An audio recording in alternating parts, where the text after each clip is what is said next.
Let's get the mic up. Hello, hello. Turn down the desktop a bit.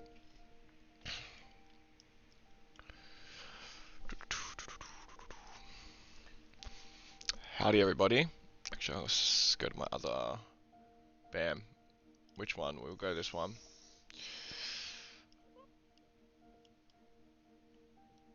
Oh, where do I put the chat? We're experimenting with having the chat on stream. It is tiny though. It's so small.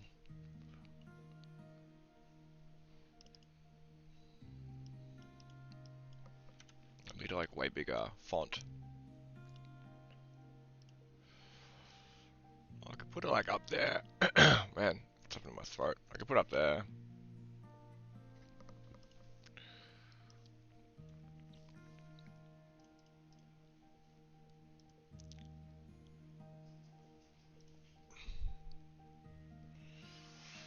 Okay. I'll just get some of this stuff sorted. I want to get this chat looking all nice. Hey, Alan. How's it going? Oh, no, he doesn't care about me. Why does this...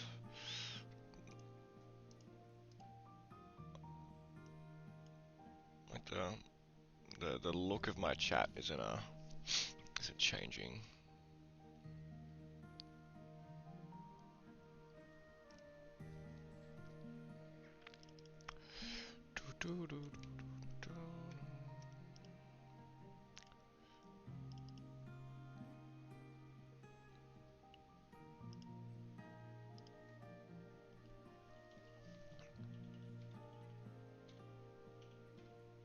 I wonder if that's gonna make it work. Oh, there we go. Okay, now it's all suddenly working all at once. Okay, so let's make this smaller now, because now that is gigantic. Cool. I'll put that like here. I'll go like that. Refresh. Sorry, I'm too busy using the chat feature to actually look at the chat. How are we all doing? I'm just learning how to be a streamer. Don't mind me. Oh, I missed it.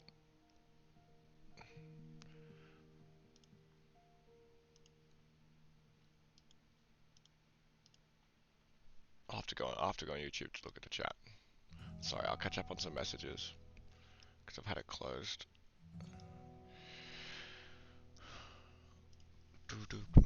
Alright, we'll be doing some playtesting today, everybody. Bit of fun stuff. Some more update footage coming. I think I'm not going to sleep today. Oh, you're back again after basics. I think his live streams and the dev dives are a perfect way to hype up a game without giving false information or deceptive advertising. Yeah, look, I would like to agree. I think if you're making if you're not ashamed of the game that you're making, why be ashamed to actually show the development of it, right? There's no reason that a game is like bad just because it's half done. But apparently every game studio in the world seems to think that. Like, they keep everything a giant secret, and they don't talk to anybody, and they act like it's like the secret special sauce that is worth $1 trillion, where it's like, it's not. It's like, I don't know, I feel like so many game developers, you know, it's like they think that what they're making and the work that they're doing is so incredibly special that they can't even, you know, like share, you know, one little tidbit of it with anybody, otherwise everyone will copy them. It's like, no one's copying you, you know? Like, you know what's special about GTA? 350 people made it, and it was like $300 million put into it. That's what's special about it. It's not special about, like, you know, there's a lot of amazing people that do a lot of amazing work, but there's amazing people all over the world that do amazing work all over the world. But yeah, we're no different. We're just people making a game. Alright. If anything, if I want to see some, like, secret source of a game studio, I want to see, like, the guy that made Stardew Valley. Like, what's he doing? What's he up to, you know? How did he make that all by himself? That's what I want to see. Okay, yes, yes, yes. There's some playtesting will start soon. I'm just getting, making sure. I think the chat looks okay. I'm just testing out having like this chat on the stream. I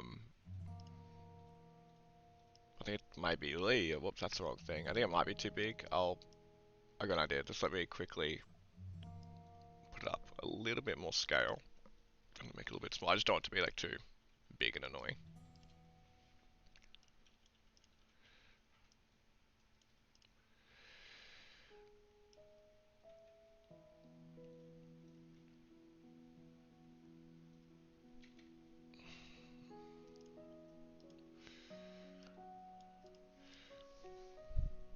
I don't know where to put the chat window. Would like wherever is just if some place is annoying, just tell me and I'll move it. Um, but I will give you 1 second. I'll refresh it and then we'll start. We'll properly start this now. Hey mom, famous. Yes you are.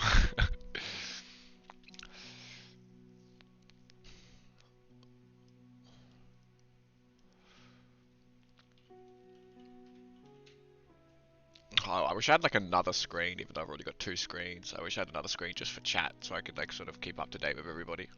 But I'll just leave it open sort of over here, and I'll keep looking.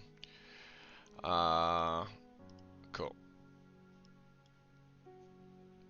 Can someone just type a message real quick into the chat just so I can see if everything's all working?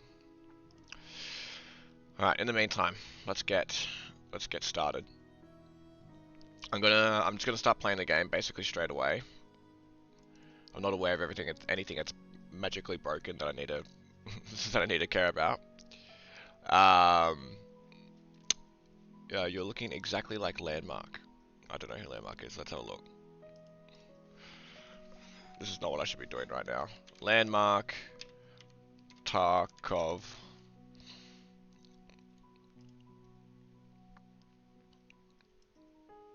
What do we think? Oh, what's his face? Yeah, look, there's a little bit. There's a little bit there. I can see it. Yeah, yeah. He's like sort of like the lumberjack version of me. How many team members at Flow Studio? It's sort of like most of us are full time. There's a couple of people that sort of are like sort of part time and come and go. But around 8. There's around 8 people in total. That sort of make up the full studio.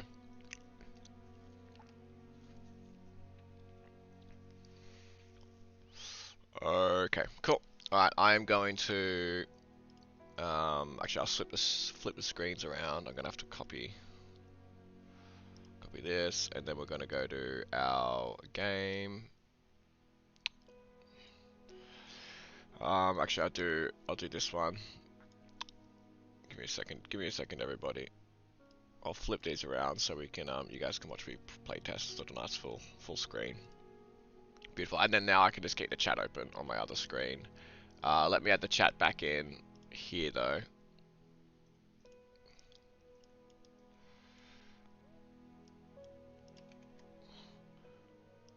I don't know where to add it. I'll add it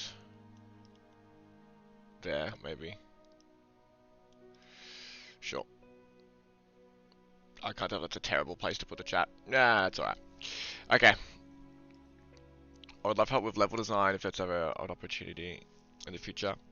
Maybe Joshua. Yeah, look, like there's definitely times in which we are looking to hire. Whenever we're looking for people and stuff, I usually tweet it out from the Flow Studio account, and I make like a thing for it on our website. So just pay attention to those, I guess. Usually I'll put it in the Discord as well if we're ever like sort of looking for new people to join the team. Alright, I'll pause the Spotify because I'll just play the actual game audio and the actual music from the game. So thanks, it isn't very expensive to handle. Not sure how much code is. Curious.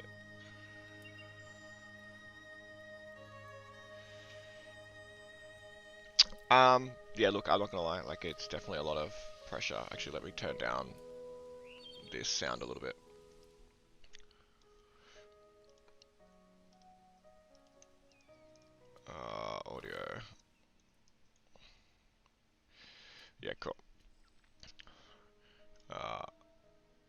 Okay, if it gets too quiet or too loud or whatever, just let me know. Um, but I look, game design is definitely pretty hard. Like mentally, just because, especially if it's like a an indie studio, right? Trying to run a studio, build a business from the ground up, and it's just building any business from the ground up is not easy and very stressful. And then look at that hair. Um, yeah, I honestly feel like game design is just like one of the like games is just like one of the hardest products that you could ever make. I definitely get very jealous when I see people starting businesses and like, oh, I made you know whatever. I made this like drink or like this little plastic thing that you fiddle with or whatever, like some sort of product that is like a month worth of development, and then you make it, it's done, and then you just start marketing the product and selling the product. It's all about your sales channels and marketing channels. But with game design, it's very different. It's like everything is the product, and the product is really hard to make and requires every little ounce of your sort of energy. And if like the product, the game isn't perfect, then you just fail. Like because there's so many games and so many people making games where like you just in comparison, it just sort of sucks if it's not perfect. So I guess for those reasons, like it's definitely like very hard and is like innately sort of stressful. However, I like that. Like I signed up for that. I love making games. I love all of it. Doesn't mean it's not hard. Like it doesn't mean it makes it any easier. But yeah, it's just what I like to do. I don't like doing easy things personally, and I think most of the people here at the studio don't enjoy that either. We all like a challenge. We all like making something that we're proud of. So the fact that like Lens Island and games in general are really hard to make and require a lot of our energy and effort is something that just gives us like a lot of satisfaction and a lot of like I guess meaning. So like being stressed and working hard isn't really it's part of it, but it's not necessarily like bad objectively. Cool. Just explore. Just yeah, starting a new playtest. Just gonna figure out some of the basics here. Oh, someone. Actually, 1 second. I gotta really quickly make a script change because someone has added a debug to our console that's printing every single frame of the game, and I was wondering why my Unity was lagging. Oh, yeah. I gotta really quickly comment out this code. 1 second. I mean, if it's solo, you can survive alone. It's fine.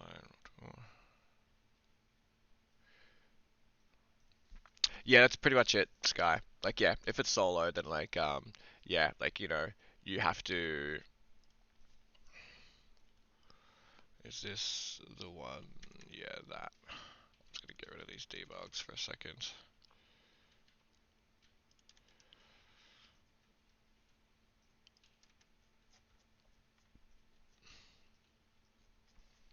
Cool.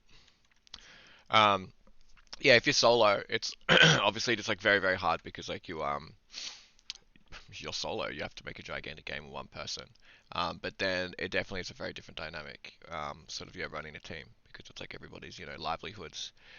You're sort of accountable for. Like some people have like families and kids and have got to pay rent, and that's all sort of on your shoulders.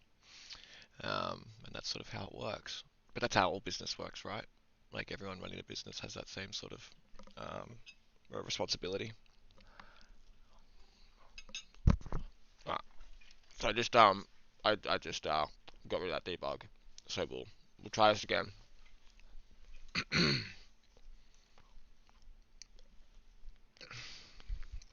Oh, almost choked.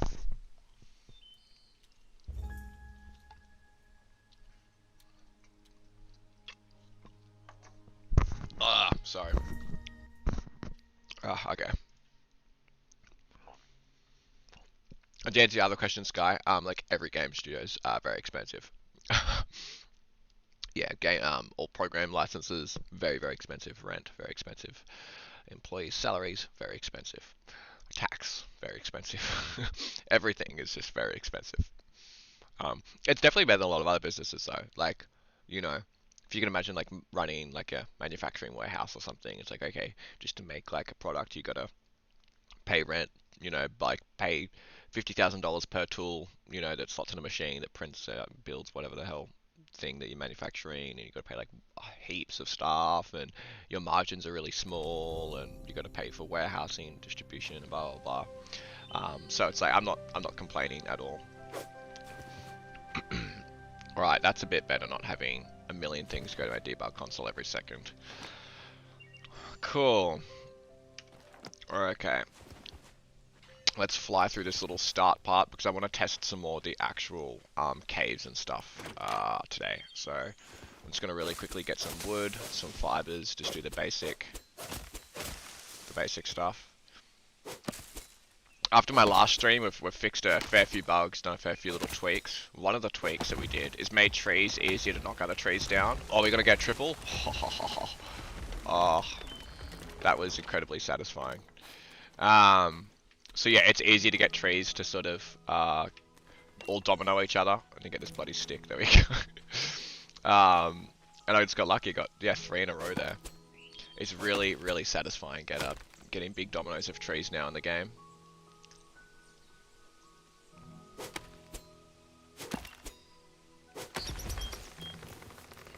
Oh, just missed that one.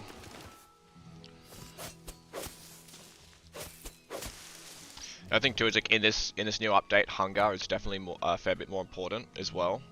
So you have to pay a lot more attention to eating food early game than you have needed to before. Oh shit, bees. Alright, bees are gone. We're safe. One thing I'm actually testing out today, it'll be really interesting to get all of your feedback and what your thoughts are. Because this is the stuff that's really hard to give feedback on if you're like a player.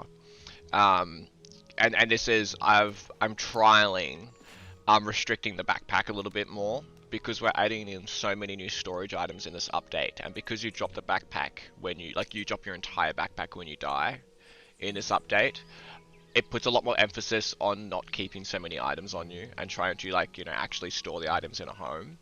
So therefore, I've changed the backpack sizes a little bit, just trying to see what it feels like.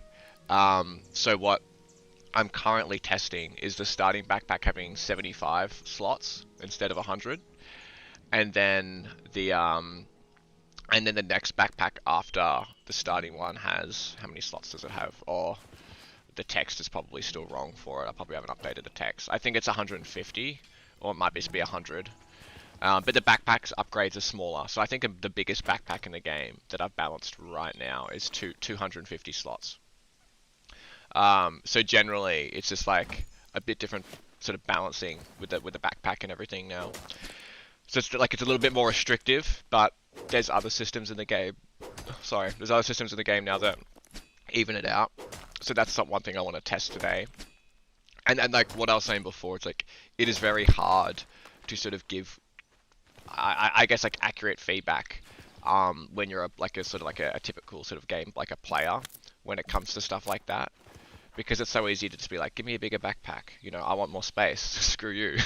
But it's really hard to sort of like think, oh, like how would that actually impact the game, and like how would that create like a level of tension. That's like the really interesting part about like the relationship between like players and developers, is usually developers are constantly trying to apply like restrictions to sort of add levels of tension to the game. Like they apply a restriction or some sort of mechanic into the game that forces you to do something in a certain way, and most of the time that is just seen as like just oppressive and bad. But if you have no restrictions, then you have no gameplay. Like there is no tension, that there is no sort of like cost to any of your actions. So then it's like really hard finding a balance, but it's also really hard understanding like the sort of how that actually practically works. But yeah, so like generally in this update, there's a bit more repercussions to your actions in the game. So like if I was to really quickly name some of these repercussions that have been added to this update, it's like you can die of hunger now, and your hunger goes down quicker than before. For example, there's also positive repercussions. Like if you line up trees, they all fall, and you can get a whole bunch of wood far easier than what you could before. So they're not necessarily all bad repercussions. If you die, you drop your entire backpack worth of stuff, which is a negative repercussion. Um, Another repercussion, like I guess, like oh no, I won't mention that one yet. There's a couple that are sort of they're secret. I'm not going to say just yet. um, there's a whole bunch of stuff with the caves. Okay, yeah, I'll leave it at that. I'll rather show you than tell you. Okay, let's build a little house. I'll also say the typical public service announcement. If you see the game lagging or stuttering, just ignore it, because right now I'm playing the game inside the game engine. And I've got a bunch of stuff open, and it's going to stutter and lag a little bit.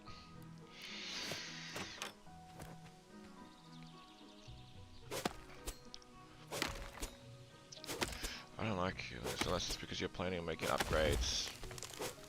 Not necessarily diligence. Like there already is like in the game now, like an actual skill that you can get, like revive, where you basically get one free death and like you revive if you die. So like I guess there already is technically a thing in the game to be able to sort of mitigate dying. And that will stay in the game. It will become a bit of a higher tier item in the skill tree though. But more of it is about just like there is definitely a balance between having a game feel sort of lighthearted and casual, but then also having a game feeling like there's no repercussions and therefore there's not too much meaning to your actions. So it's like something like the thing that sort of defines meaning in games, right, is like the investment and the risk. So like if something takes a long time to do, that's one half of it, and then the other half of it is like the actual, like the risk, like the potential repercussions that you faced while attempting to do that thing. So we're trying to find like a nice balance, because I definitely think previous versions of Lens Island just don't have enough risk at all. But like sort of generally across the whole game. So like there shouldn't really be any risk while you're building a house, right? Building a house should be like pretty risk-free. So like there's certain elements of like the more casual sides of the game that we need to be like really diligent of, and make sure that we sort of don't have big scary repercussions for building wrong, like you don't want to build a wall in the wrong place and then not get refunded for that wall. Like that sucks. But then if you're in a dungeon, or you're in like a precarious cave, and you fall into lava, or an enemy like swipes at you and you roll off an edge of a cliff, there absolutely should be repercussions. Okay, let's get it. I need more fibers for a bed. Upgrade your backpack so it can keep more items when you... oh, sorry, I get what you mean now. So one thing where, look, I'm not sure if we're gonna do that. It is an interesting idea. One actual like part of that is that actually already will be in is you'll keep your hotbar when you die. So like one thing we're going to be doing in this next update is currently, like, if I go into like my food part of my inventory here, I can drag the food items into my hotbar, right? I don't have any, they're all 0, that's why they're not sort of equipping. But if I like drag some blueberries, I can drag them into my hotbar. So when you die, you don't lose your hotbar. So that actually is a way of keeping items. So one thing that we're probably going to do is in this next update is allow you to equip any item, like lightstone or steel bars or anything. You can actually drag that into your hotbar. So then if you're down in the caves and you get a really rare resource, or you have some stuff that you really don't want to lose and you're worried about dying, you could actually put it in your hotbar, and then you will keep it on you even if you die. But then you have to sort of like, there's like a bit of tension there, like the mechanic itself has some meaning, because you would have to give up a weapon or a torch or a food item or something in order to like safeguard a resource. So yeah, we're playing with a few ideas around that, and like how we can sort of add some tension, but then give you like some nice avenues to be able to, yeah, like sort of get around the mechanic, I guess.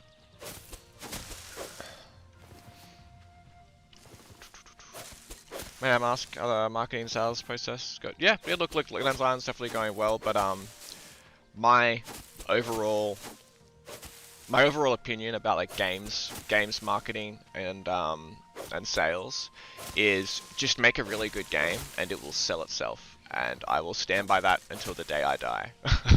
So, like most of the vast majority of the most successful games of all time didn't have extraordinary marketing plans. Some of them didn't have any marketing plan, and they didn't spend any money. And I am like very much in that boat where it's like we do yeah, put some effort into trying to like promote the game and stuff when we do have updates. However, we put all of our time and effort, like 99% of our time and effort, into just the game itself, and we just make sure the game is as good as possible. And if it's good, people will tell their friends, and the word will spread, and the marketing will be done for us. So that is my general sort of stigma with my approach to games. Because I come from a marketing background myself. I used to work in marketing, and yeah, like it's something I tell like a lot of like indie devs that are looking for publishers or just starting out as well, where it's like it's really hard to sell a turd of a game. So what do I say? It's really hard to there's a specific saying that I've said. Yeah, it's hard to sell a lump of turd shaped like gold, you know, because it's just like it's still shit. it's still a big pile of poo. It just is shaped like a piece of gold. But it actually is pretty easy to sell a piece of gold that just looks like a turd that looks like a poo. And like that is basically like if you have a game that is really like gold, if it's a really good game, but it is rough around the edges and you're not doing a very good job at selling it, you know, it's not marketed or sold well, it doesn't really matter because it's still gold. It still has value. It's just a perception. It's just like someone initially looks at it and are judging it, but then the second they actually play it or actually hear any information about it, then that judgment is like disproven. But if you actually are trying to sell, you know, shape a turd like it's a gold bar, it's really difficult. So it's like, you know, you have there's like two very distinctive ways to sort of sell and market games. You know, you've got all the games of the world, you know, like the Raid Shadow Legends and stuff of the world, where it's like they're just giant marketing machines. Like they really don't, like the game doesn't matter. The game means nothing. The only thing that actually means anything is them basically reinvesting every single cent that they make in marketing and just trying to keep like a big cycle of players just churning through, and then they use that big cycle of players churning through to make money off them with microtransactions. Like there's a lot of games out there where it's like it's the business of the game which is what keeps it alive. It's not the actual game that keeps it alive. And then you get games like, yeah, BattleBit Remastered, Minecraft, you know, Stardew, whatever. Lens Island, I'd say, could fall in the same category. Where it's like people just made a game that they were very passionate about. And for them, the only thing that mattered was just like they built something that had value to people, that people valued highly and they thought was good. And then they told their friend about it. And then they sort of can naturally be successful off the back of the product, you know, the game itself. Rather than having to try so hard to market it. You know, if you've got a shit game, you need a really good marketing team. You need millions of dollars. If you really want it to succeed, millions of dollars, and you need to execute the marketing perfectly. If you have a really good game, then it's like you will succeed by default. But then like the range of your success will then just be like multiplied by like small amounts of marketing. But even then, you can get lucky and literally do zero marketing and still be very successful. Okay, we've officially got a little house now. Okay, so I need some salvage metal. Okay. So I just need some salvage metal to upgrade that. I'll go to the cave now, actually. I'll do all that part.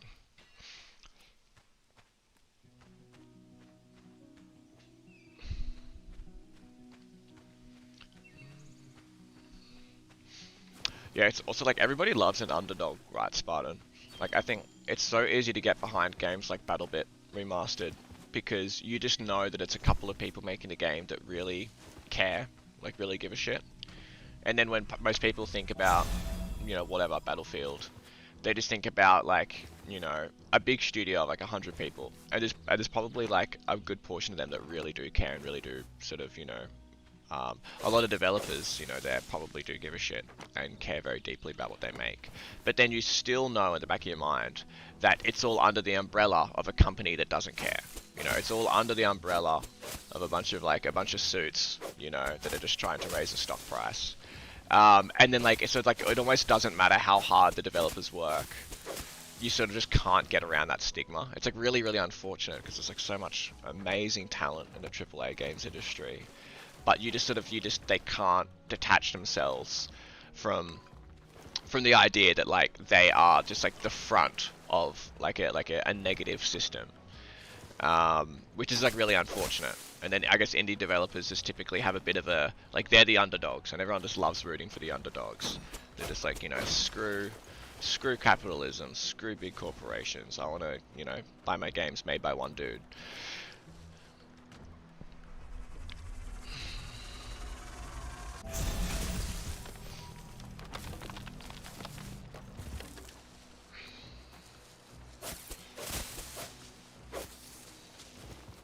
Yeah, I think the other thing that it like shows is like the direction. Like direction of games is just ultimately the most important thing. It's like you can have a studio of 100 people and X amount of millions in marketing budget, and it all just doesn't matter if you have poor direction. And I think that's the thing that becomes very, very obvious. I think that's the thing that like indie studios have like paved the way for, where it's like, you know, a lot of people play, for example, like that battle bit, right? You go, oh my god, like this is what, like all the mechanics in this game are what Battlefield should have done so many years ago. Like, why aren't they doing this? And like a lot of the opinions about the game and like the takes that people have that, you know, make it so good, aren't that like, wow, like, you know, BattleBit is the most beautiful game I've ever seen, or it's like the biggest technical feat of a game I've ever seen. It's not necessarily based on like really, really high levels of skill. It's based on like, oh, like their ideas and their direction is really good. And, you know, that is usually a byproduct of like passion, you know. They're really passionate about it and they really do care. But then they also don't necessarily have the same restrictions that like a much larger studio has. So then it's like they don't necessarily take, they're not adverse to like oh, that's interesting, I made the backpack smaller and now I can't actually build this bridge because this bridge is 80 wood. I'm gonna have to really quickly make that less. But yeah, small studios can take risks, big studios can't, basically. Even though it should be the exact opposite of that. It's sort of funny, the way that that works. Okay, I'm sorry, I'm just really quickly making this bridge cheaper to build. I'm gonna quickly write a note about this too. Where are we? Where's the cost for you? Yes, sweet. Let's make it 60.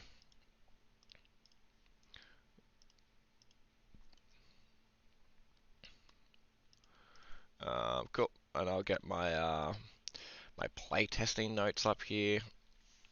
So it is the 13th of the 7th, 2023. Julian, oh, there you go. Top island, bridge repair, make it cost 60 wood. Alright, done.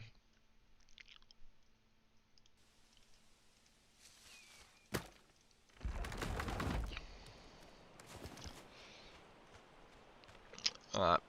See you, Janek. Thanks for coming on by. Have a good night or day or whatever time of day it is for you. Alright, 2 out of 3 keystones lit. Oh, I was wondering why I'm walking really slow. It's because I'm dying of hunger.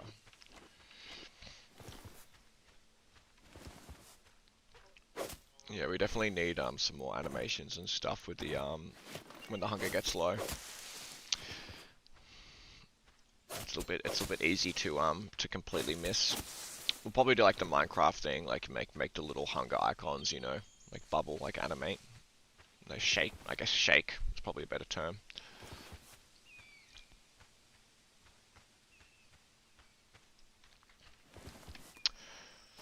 Oh, got a rainy day. Alright, let's go down into the Dark Forest caves.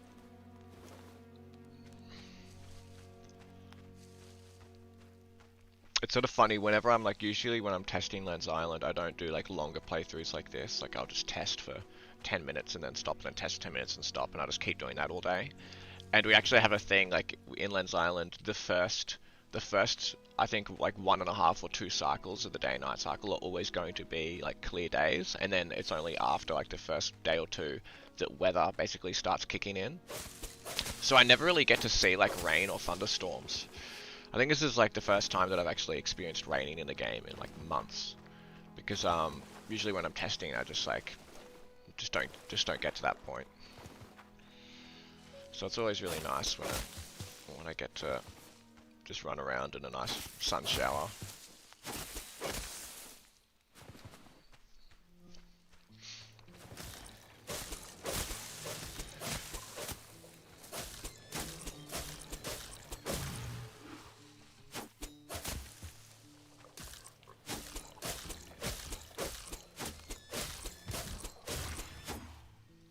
Alright, let's go down these caves.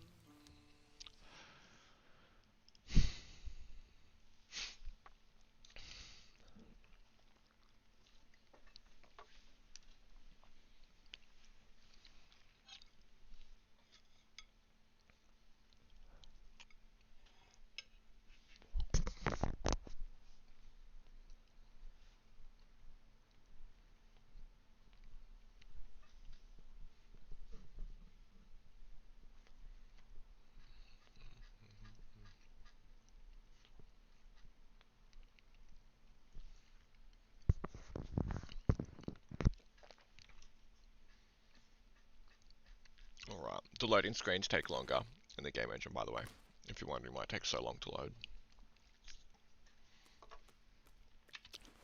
Light this keystone. Alright, so now I've unlocked a dungeon. I'm gonna get a couple of stuff down here. Ignore the fact that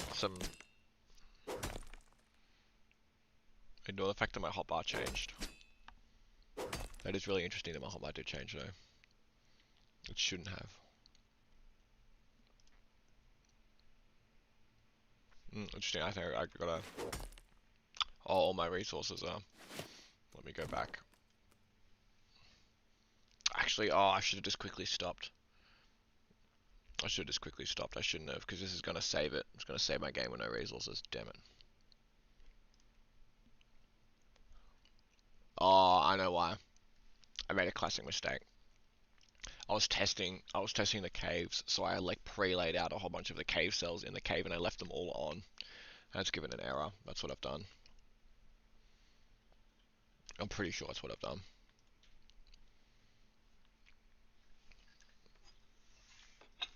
Can anyone remember how many resources I had? I had like... So... Yeah, I had like, I know I had around 50 fibers. I can't remember how much wood I had. Oh well. Oh well. It might just be a load issue and not a save issue anyway, so maybe when I load back into this scene I'll have all my resources back.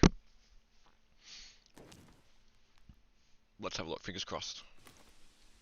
No. Yeah, it's all wiped. Okay, that's alright. Let me, I'm gonna quickly fix this. Issue. That's why we've got a playtest. Alright, let me go, like this, and like this. Cool. I wanna see this scene. Love a fellow game. Yeah, I know, look, the game's come really far from Kickstarter. Yeah, it's been quite the journey. I think all of us as developers have naturally evolved as the game's evolved. So like our own standards of the game and then our vision has just sort of like kept growing and growing and growing. So what I thought Lens Island could be back then is a lot different to what I thought, think it can be right now, because we're just so much better at making games.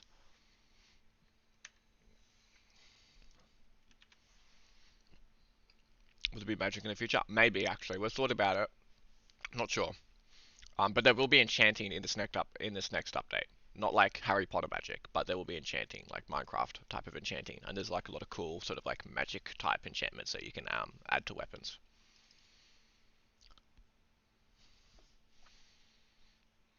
I wonder if this is such a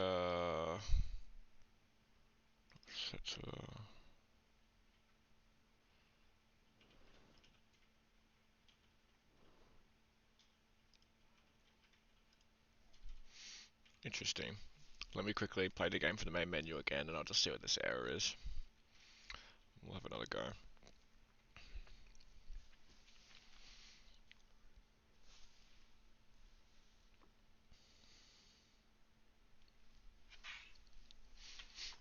Hey Martin, do you want to quickly play the game for the main menu and run into one of the procedural caves, and then see if you get an error?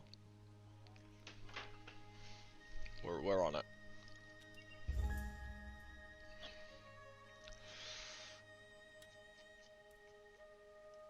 Damn, I think I'm gonna have to delete that save file because it's gonna be broken now. That's okay.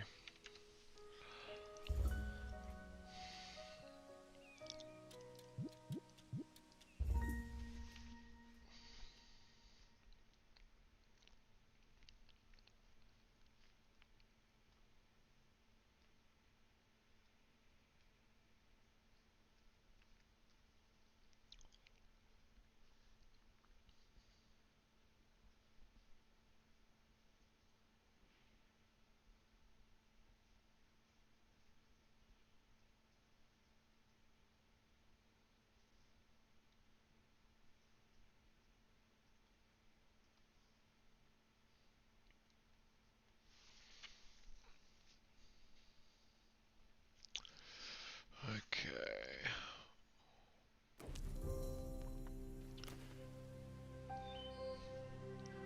No errors. And now, let's go to a cave. Put on my ninja mode.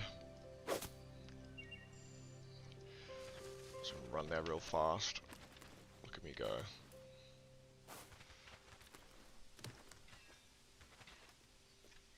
Bam. Let's see if we get any errors.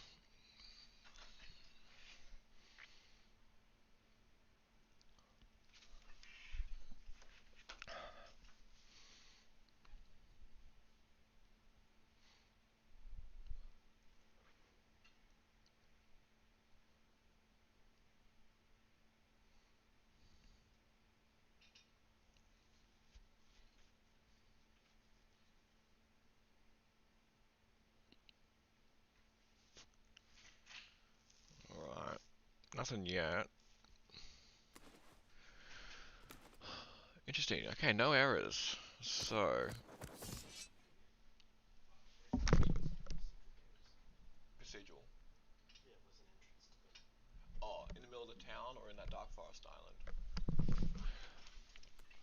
Okay, so this one worked. Let's go back to the other cave entrance from the dark forest island. See if that one's, maybe it's specifically, I guess it's a couple things. It could be that entrance. It could be a specific hotbar item that I was holding. No, I didn't get any hotbar errors. It was a cell error. It might be like we've renamed like one of the world chunks wrong. And it's trying to like locate it in the save data, but it can't find it. We'll have a look.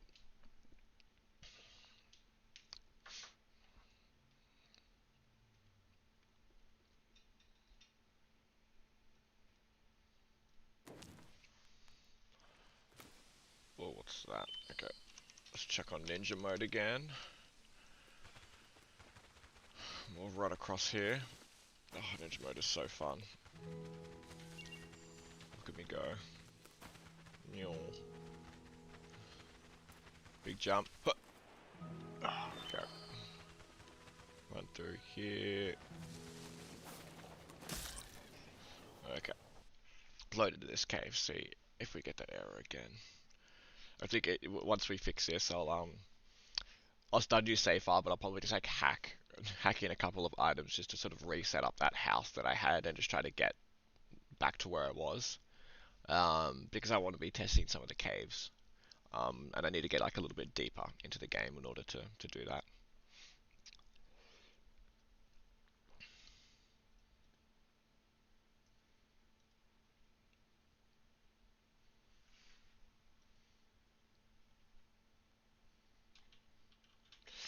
Yeah, Sonic mode, exactly. Yeah, okay, so now I'm not getting any load errors. Do you get any, Martin?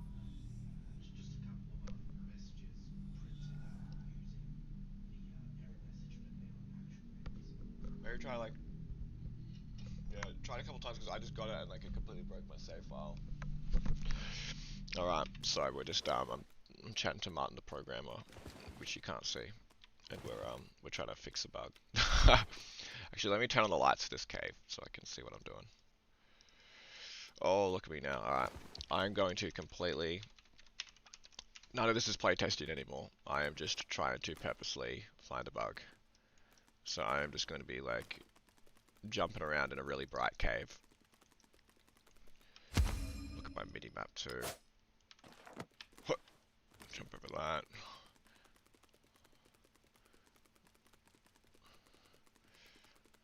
Ignore the fact that like these caves are gonna look real basic. I think I mentioned that last stream. That's fine. Ignore that. This is not how they're actually going to look. Um, this is all sort of white boxing stuff. Can I jump that gap? Oh yeah, I can. Man, look how easy it is to play Lens Island. We can just jump everywhere.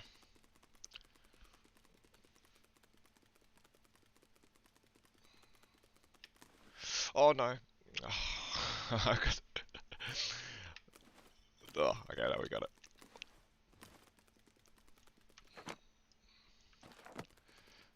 So I still haven't gotten any errors yet. I wonder what happened. Ow. I have to move the player.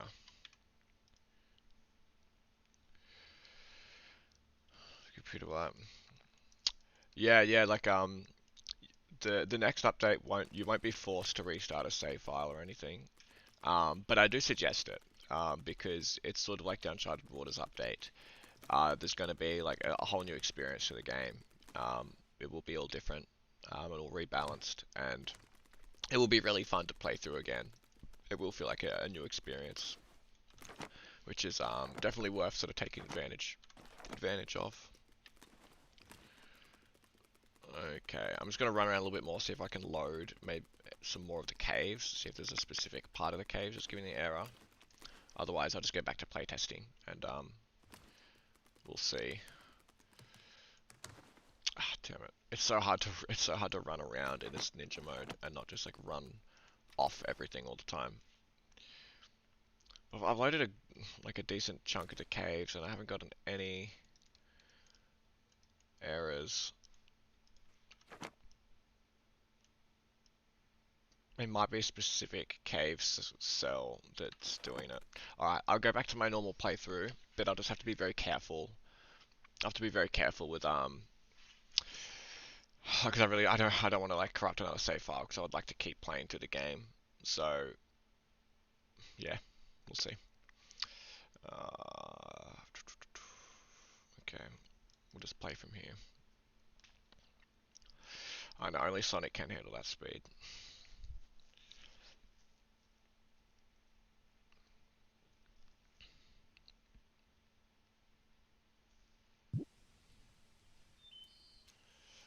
Alright, let's maximize this. Actually, I'll do it the other way around. I'll do this, and then I'll do this, and I'll do this, and bam.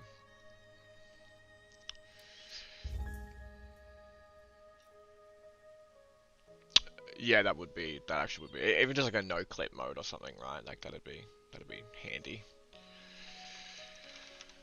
Okay. Start another game. I'm just gonna fly through that character creation window. So I'll quickly go into the cave first before I do anything, just double check that the error is still not there, and then if I don't get the error, then I think what I'll do is I'll quickly like just recreate that house and stuff that I had last time and just like hack in some resources, and then I'll like make a copy of that save file, that I just have as a backup in case I get any bugs or any sort of errors that corrupt data, and I'll just keep going because I want to get into the caves and actually do a little bit of dungeon crawling and sort of cave dwelling. Yeah, look, Len will never have, yeah, foot prisons, exactly. Len's never gonna have shoes. He doesn't. My Len doesn't believe in shoes. He's better than that. Alrighty. So it's really... I'll quickly go in here. I'm sorry for all the loading screens you've had to watch.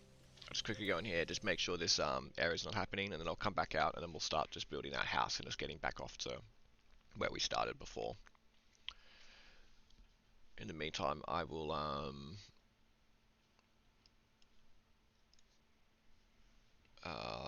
have a look at my game files on my other screen.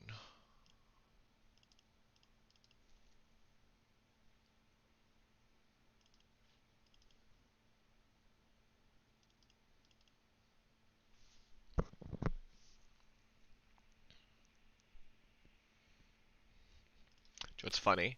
You can oh, I don't know if it's loaded yet. That's the caves. I'll have a look at the overworld.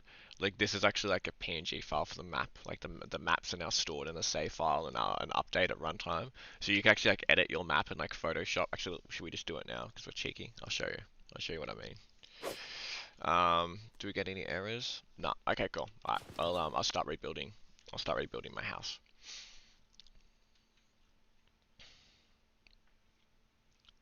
Lens Island isn't multiplayer yet, but it will be multiplayer in the future. That's one of our big sort of features that we want to add for our full release is implementing multiplayer.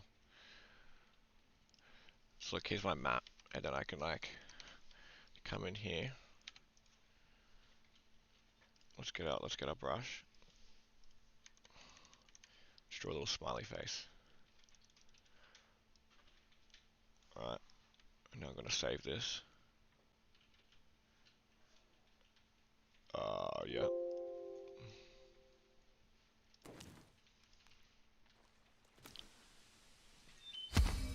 See? Not that oh, then it's got overridden instantly when the map updated. But we saw it for a second. We saw it for a second. That's all that matters. Okay, cool. Let's quickly rebuild this house. Oh, hey Max. I'm just streaming, but when I was playing before, when I went into the procedural caves, I got some weird loader error, and then like it completely corrupted my save file. I've got a feeling that maybe one of the cave cells has been renamed or something. So maybe try keep going into the caves and try to see if you can get it to happen. Alright, we've got some developers on the case. Okay, ignore what you're about to see for a second here. I am going to hack in some stuff just to get back to where I was.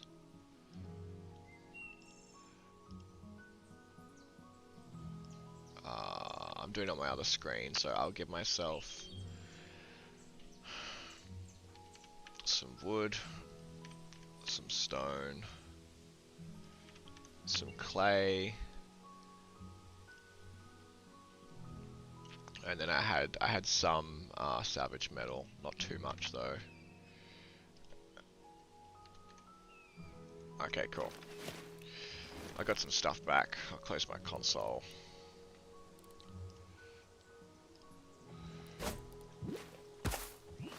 I'll just quickly get rid of this tree.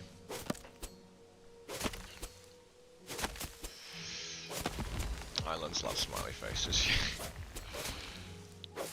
Get that. Okay, quickly rebuild this house. And then I have to give myself even more wood because I used it all up.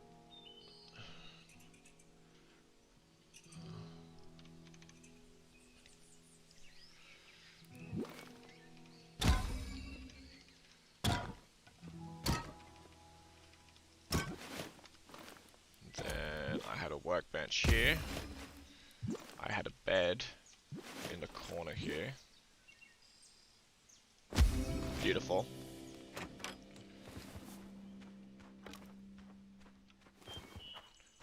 And I was just about to upgrade my workbench one more level, so let's just quickly do that now.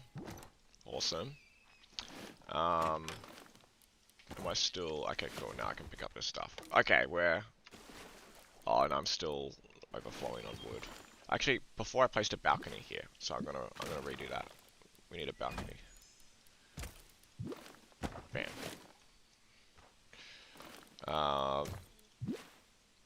Let's get a farm going. I'm gonna have a farm sort of on the edge there. I think that's cool. Pick up this wood because it's annoying me. Still full of wood. Oh, we had some blueberries too. Okay, I think it's a good point. So I'm going to quickly save this, set bed. And then let me save a copy of my save file now. So if we get any more errors, at least I've got a backup.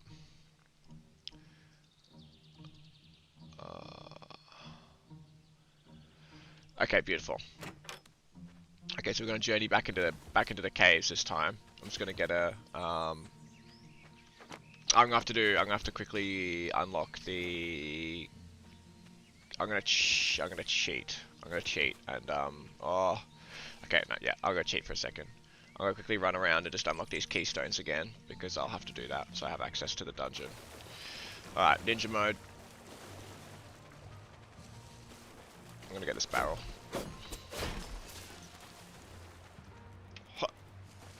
Quickly get that. Yeah, not multiplayer yet, Felix. However, this game will be really awesome when it is multiplayer. I think it's that #1 question that we get. But yeah, we're working on it. Multiplayer is planned for our full release, co-op multiplayer, which will be so much fun. Okay, I think I can just jump this gap. Yeah, perfect. Yeah. You also can't do super speed running like I am now. I'm cheating a little bit, just trying to do some testing. Alright. Avert your eyes, everybody. Once I light this keystone in here, then I'll stop hacking and I'll get back to playtesting normally using the normal rules.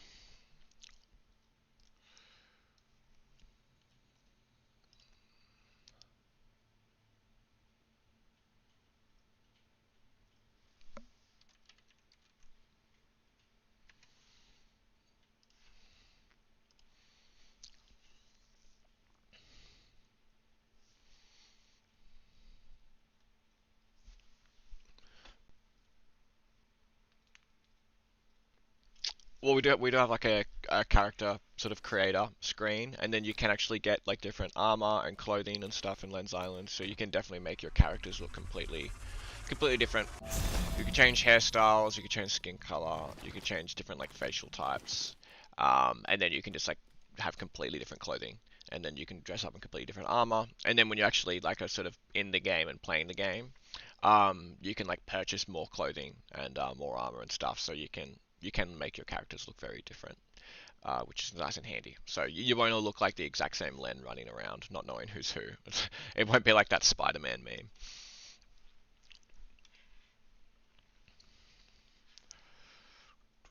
Okay. Didn't look like we got any errors then too, so that's good.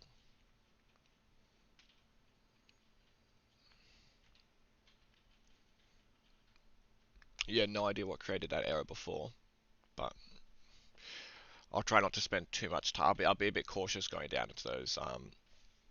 into those procedural caves just for now. Yeah, cool. All right, we still got all our stuff. That's good.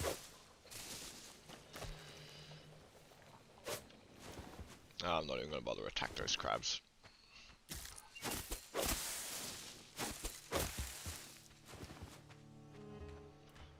Okay, let's swim across here. So our dungeon should be ready to open now. Chainsaw, that actually would be pretty cool. I honestly have never thought of that. The loose time era of Lens Island is early Victorian era. So chainsaws definitely don't exist yet. But maybe there's like a steampunk chainsaw or something, I don't know. Cool, so I'm gonna quickly, do I have any gold? No. I'm just gonna quickly gather some flowers, get a little bit of gold, because I need to buy. I should just set up a couple of things in my house and then buy a torch, and then I'll be good to go to the dungeon. I'll just deal with my bowie knife for the dungeon for now. I don't think I'll bother to upgrade to an iron sword just yet. How much food do I have? How many blueberries? Oh, none. Okay, I'm probably gonna need some more blueberries, so I got some more healing in the dungeon. It's definitely interesting having the backpack a little bit lower. Like I said at the start of the stream, I've been testing making the backpack start off at 75. It hasn't really felt annoying to me while I've been playing so far, which is good. That's the number one thing I'm sort of testing for. Um, it's definitely felt like a little bit more restrictive. Like I've sort of got to be like a little bit more careful. But it hasn't felt annoying. So it's like it's looking promising. But I definitely want some more storage items. That's where our new small storage. I don't think it's not added into this menu yet. But the new small storage item is going to be like perfect to add at this workbench tier that I'm at right now. Because then I could build like a little storage box and then start putting stuff in that at home. I don't think it works unless we have that little storage box. I could plant some of the blueberry. Oh, my radial menu's not popping up.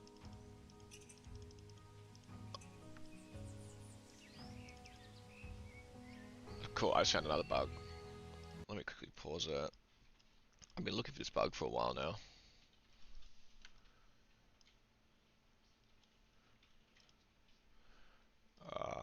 One second, I'm gonna send this bug over to someone.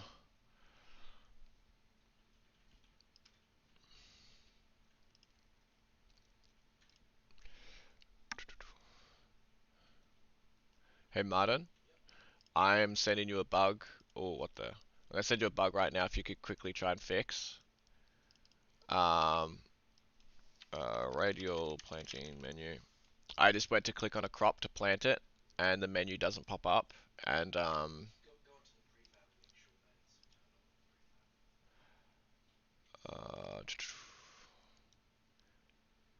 uh, no, it's not that one. It's that same error that I had previously where it says it's been destroyed. Like the whole pop-up menu's been destroyed and not like a null ref. I just showed you a screenshot of the error. I just had like a game world and I've been playing it and I've been loaded in and out of the cave a couple times and I've ran back and then I just went to click on a crop and then it happened. Alright. Let's see if I destroy. Yeah, the whole radial menu is interesting. The whole radial menu is like destroyed. Like I can't edit things either. Like none of the menus are opening up. Well, that's a fun little bug. I'll have to restart the game at some point in order to fix that one. Yeah, because like the anvil is really the thing that I need next. Actually, I'll really quickly save to menu and then load back in because that's going to fix this radial menu bug, I'm pretty sure. So then I'll be able to plant things again.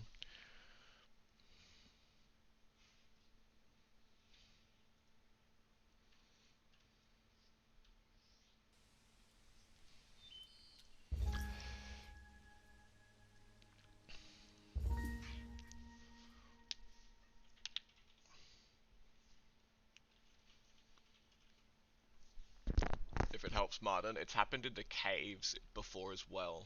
It's just like random points throughout the game. It's just like the radial menu just gets destroyed. And like usually it's after I've like changed a scene relatively recently. So it might be like a weird singleton problem or something, I don't know.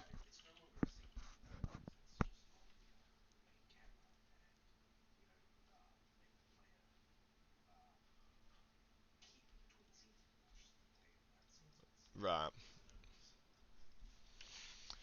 Is Flash Studio planning on creating another game? Yeah, at some point, yeah. Like I've already got a couple ideas in the works for some future games, but like we're just too busy working on Lens Island to focus on anything else yet. Oh, interesting. Yeah, okay, so I've just restarted the save file into main menu, came back, and it's still destroyed. It seems like it's like almost like permanently like like messed up.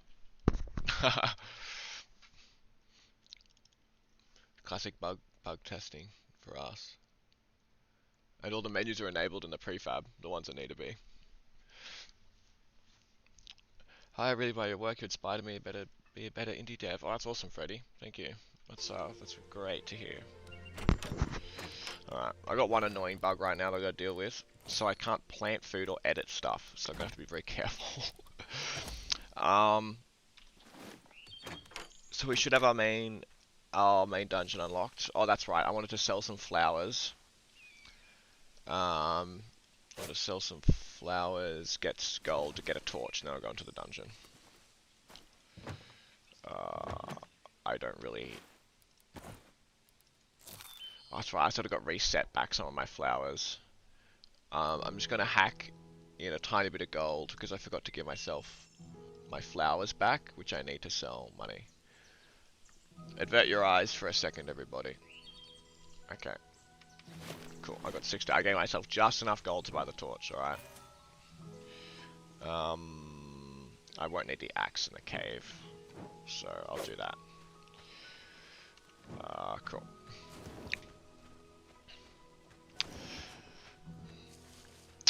Thanks, yeah, look, I spent a lot of time on this art style. It's been many years in the in the making.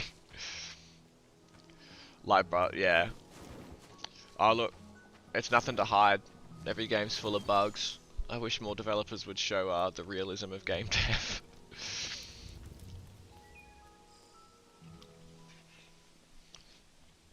Okay, I just want to start. I just want to get through this dungeon. I might be able to get through it all with a Bowie knife. It is a little bit difficult, especially the end fight, but I think I should be able to. It's just hard because like usually when I oh, new splash art by the way. How cool does that look? Usually when I'm playtesting, I'm not trying to be like a developer speed running through playing like a developer. Like I'll try and play like a normal player, and I'll take my time, and I'll like sort of like purposely try and die a couple of times, and just generally try to like pretend that I'm playing Lens Island for the first time. I'll like on purpose make some mistakes, on purpose sort of like just play the game like I typically wouldn't. Um, However, I just want to sort of speed through a couple parts here, and then I'll go back to sort of playing normal. I'm not going to do any more like hacking, although at all, because I've gotten back to where I need to be. The inspiration behind Lens Island is honestly just like making a game that combines all the stuff that I love about games into one game. Like when I play Diablo, I enjoy the fighting, but I get so bored of only doing fighting and nothing else. I just get completely bored, and then I just turn off the game. Same with games like Elden Ring and stuff. Like it's just if the game is just only intense dungeon crawling, then I just get sick of it. And I really like Minecraft, and I really like 7 Days to Die and Stardew Valley. But then it annoyed me that they don't have like those types of games are really cool and open world and creative and have building systems, but they don't have a sense of like meaningful progression. They don't have like difficult boss fights and difficult dungeons and stuff. Um, so it's like I'm trying to sort of combine all of that together under one roof to try and make a game that has all of those things that are meaningful.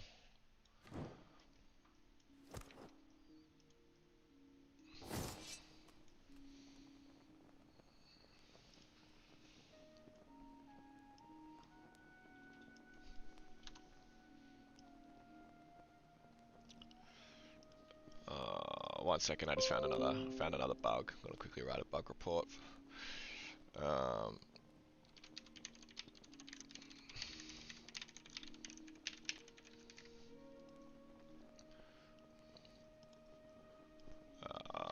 Loaded into the dungeons holding Bowie knife and actually I'll just type it on the screen. I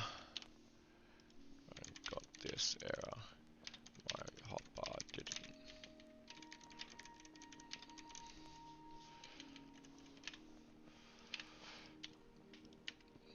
Yeah, we're actually running our very first like alpha test of this update. I wouldn't really say it's an alpha test because like it's just like a really early alpha build where a bunch of stuff's going to be broken, but it's a way for people to play the game a lot sooner if they want to, and we're doing that around a week from now, for all of our patron supporters, and then there's also a beta test in around 2 weeks from now.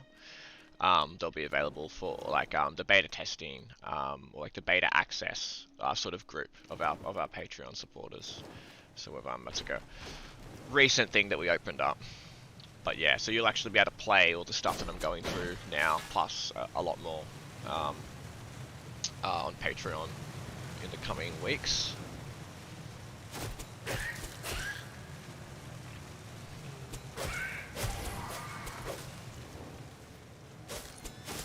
Also, in case you missed me say it before, ignore if the game freezes at all, because I playing the game inside the game engine, and I've got a million things open, so it's going to be freezing occasionally.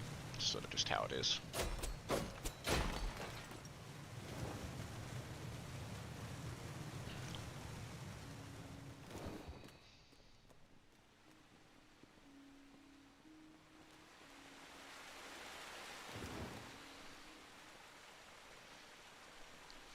Must say, it actually is freezing more than I would expect it to. I think my game engine is pooping its pants a bit. Yeah, it's just a game engine. Nothing to do with.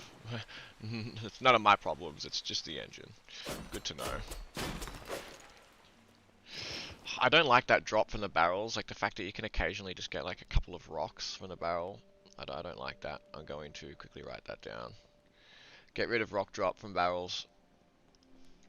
Get rid of rock only drop from barrels loot table. It just feels like you get scammed a bit when you like crack open a barrel and you just get a couple rocks. I'll quickly get this coal.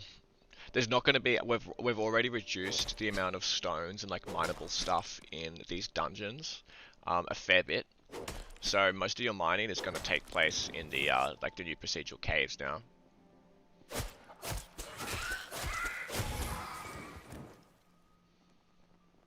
Man, there really is a lot of freezes. It's interesting. It's just like my computer. It's just like the program Unity is just freezing a lot right now. I've got my profiler on my other screen, and it keeps showing that the Unity editor keeps freezing. The game's running just fine.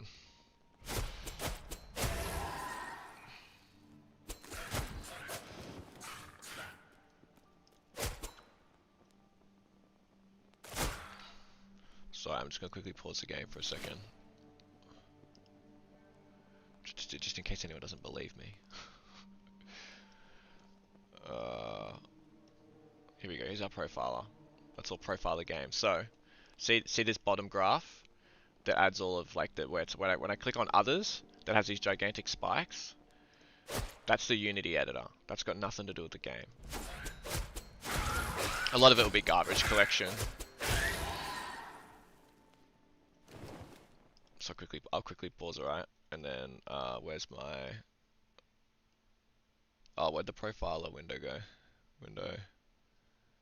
Where'd it go? Here we go, see? That was the last big freeze that I had. If I turn off the Unity editor, look, there is no freeze. Flat. Beautiful. Flawless frame rate. Then I turn on the Unity editor. Disgusting.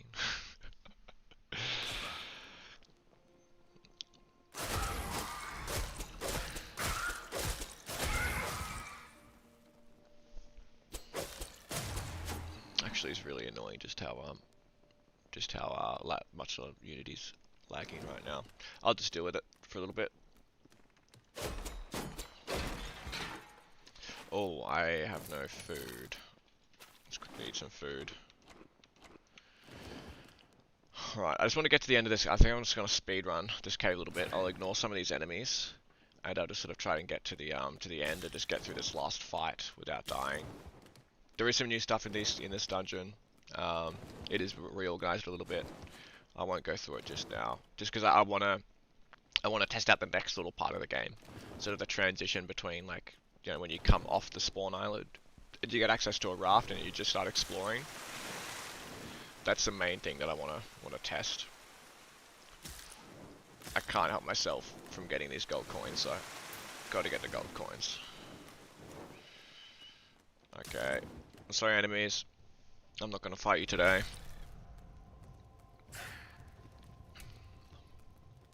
Oh, I will get some barrels though.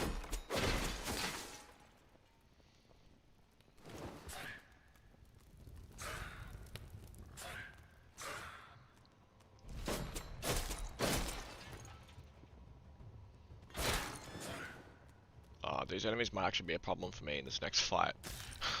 I didn't really think about that, to be completely honest. Okay, I have to kill him.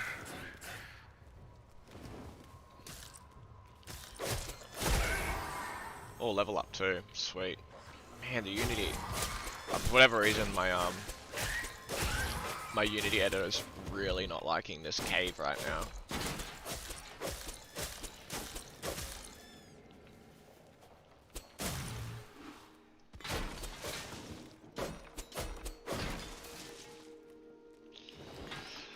I got a feeling it's just garbage collection. Like it's just like the Unity editor trying to run garbage collection. That's at like really annoying times. Let me actually quickly have a look what the actual spike is. Yeah, so like it's literally just like here's our play loop, here's all our code that we're running, and it's fine. And you go to the editor loop, bam! Look at that! Look at those big! Look at this spike. And I can't even tell what it's just the editor. It's just like Unity is just being a program, and then it just adds 200 milliseconds. No, yeah, 200 milliseconds to a frame because it feels like it. Well, what's this one? 200 milliseconds again.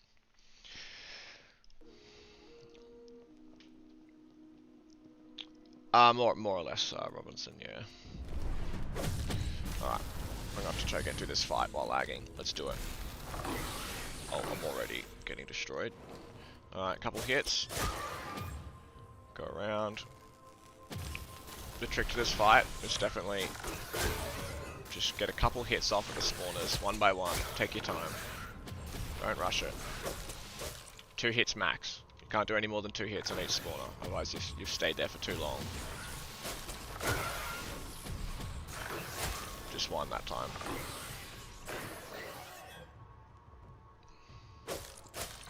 Ooh, just dodged it. 2 hits. Just one this time. Eat some blueberries.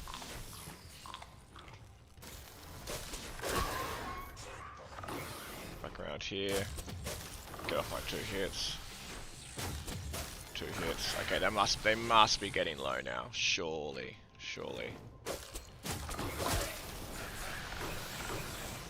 Oh jeez. Oh man, this is actually quite difficult. Because we're rebalancing the food, and at the moment blueberries... Am I passively healing from full health? Oh, I am. Okay. It's just taking a while. I might have to add the passive healing from full health to put it up a little bit. Okay, one spawner down. This is definitely harder with my game engine freezing. 2 down.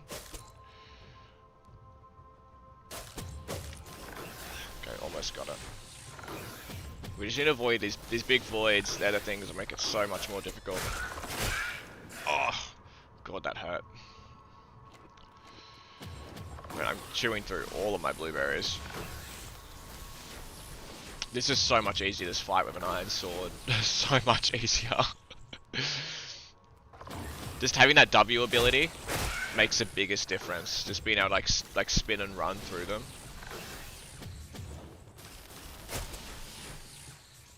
Oh, I'm frozen. Okay, wow, we got off some good hits. Alright, I'm going in. I'm going for the kill. Oh, alright, we got it. It's insane how tense that fight is, even being a developer and having played that fight like 50 times.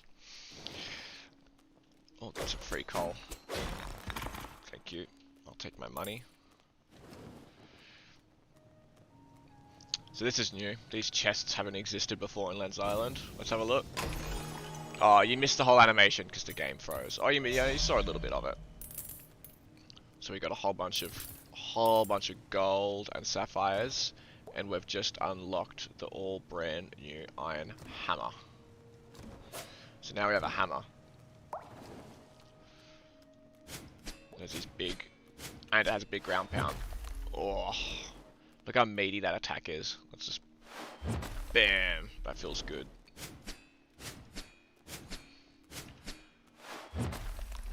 Oh, sweet. Alright. Oh, I got someone on Twitch. Honestly, I forgot that I was streaming on Twitch, because right now I'm just streaming across all of our platforms all at once.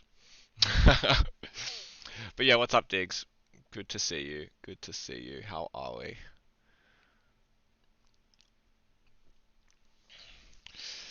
Okay, well, we got through the first dungeon, the rebalanced first dungeon, and we got our first reward, our weapon reward, a hammer, which is cool. We got through the freezing, the Unity engine freezing. Maybe I'll have to restart the program at some point, because it's just chucking a fit right now. But yeah, so that's how you actually gain the hammer and all weapons now. So like when you first acquire weapons in Lens Island as your new update, you don't craft the weapon. You like find weapons out in the world, and then you can upgrade those weapons that you find and upgrade all those weapons throughout all the weapon tiers. So you just start with the Bowie knife, and then you upgrade the Bowie knife into a sword, and then you find the hammer, and then you can upgrade that hammer to hard steel and titanium, and same for all the other weapons.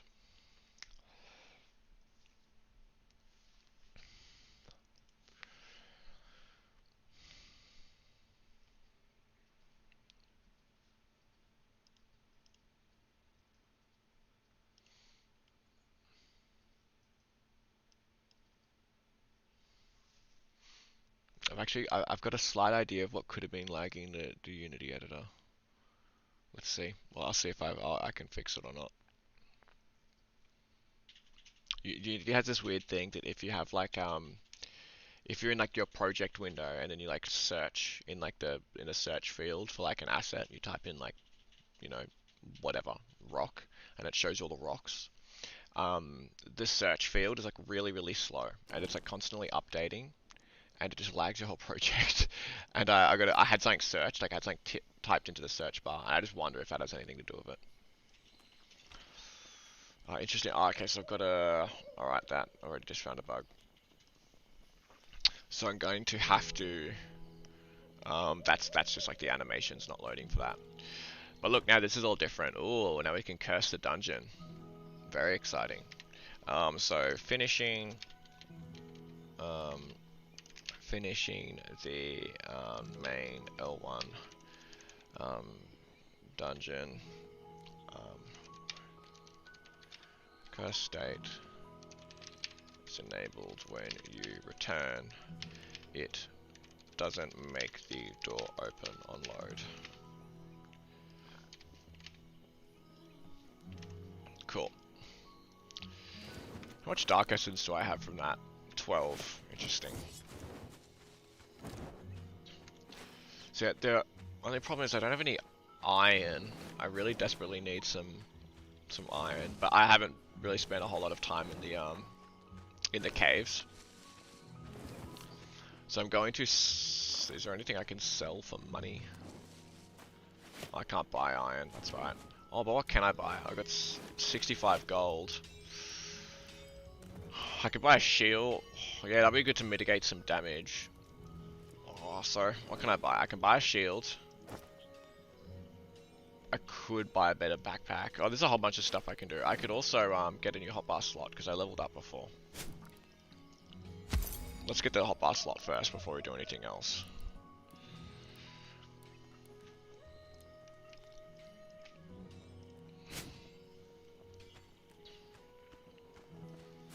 I think I'll go. Well, yeah, we should get the backpack. So I think I should just put me up to 100 now. Yeah, cool.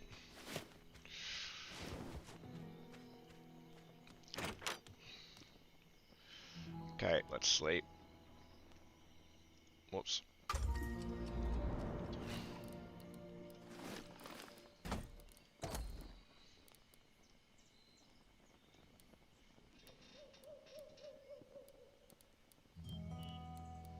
I think the wood pile and stone pile are like potentially a little bit too expensive.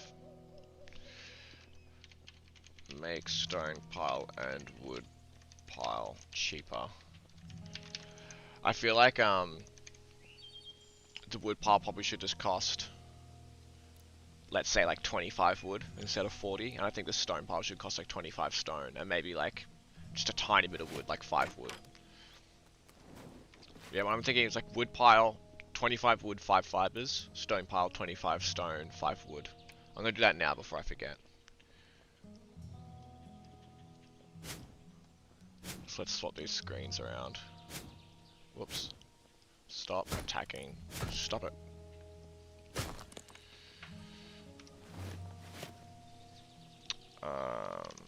Stone pile. So we want this to be 25 stone, 5 wood.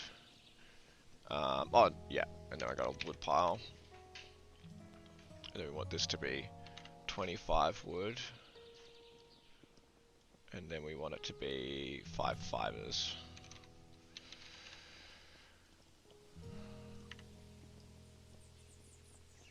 I think that makes more sense. Yeah. I like those costs a bit nicer.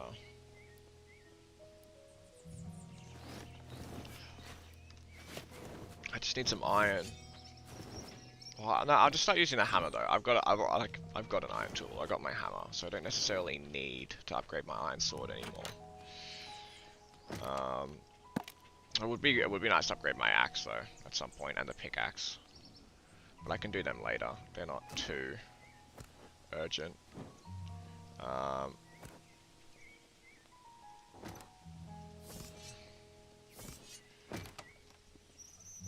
Cool. I don't really have much food. Is my planting menu still broken? Yeah, it is. I can't plant. That's alright.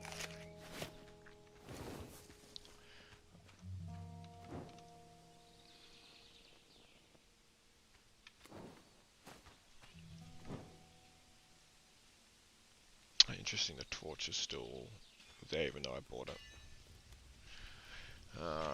Torch still shows at town even though it's unlocked.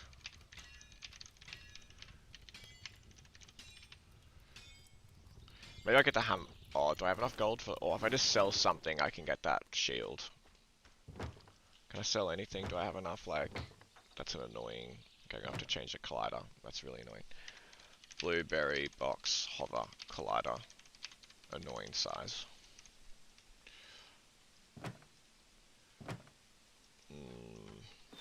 Can I sell anything? I just need like 2 gold.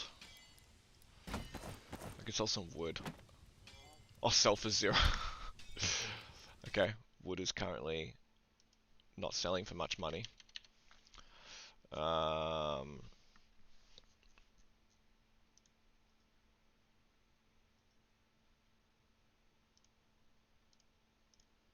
Where's just a scriptable object for wood? Be down here somewhere. Wood. Sell price 0.1. Oh, because there's stacks of 5. I thought they should be stacks of 10. Because then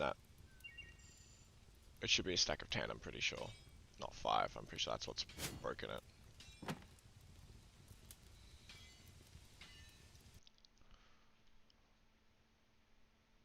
Oh no, maybe sell price is 0.2.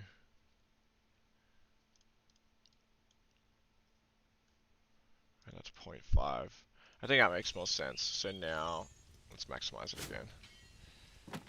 Sell for 1, or buy for 2. Yeah, we'll leave it like that for now. What did I want to buy? The shield. Cool. Okay, now I've got the hammer shield combo. You can actually see I've got two slots of armor now that I've equipped my shield.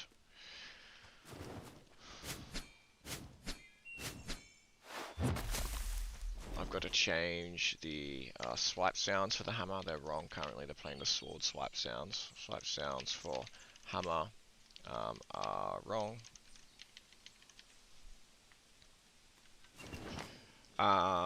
Cool. So now at the stage where I I need a raft.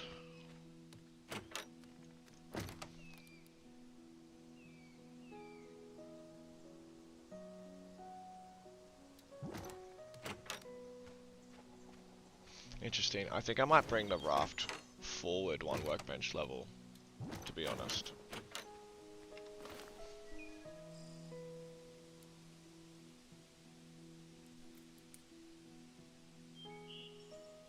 Yeah. So I think bring raft to first workbench level.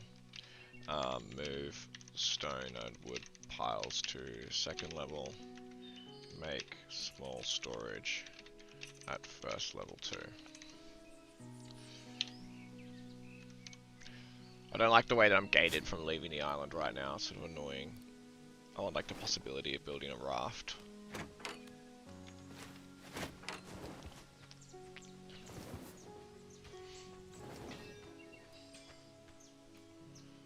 I'll go down to the caves. I'm not sure if I'm gonna get that same error again. We'll see.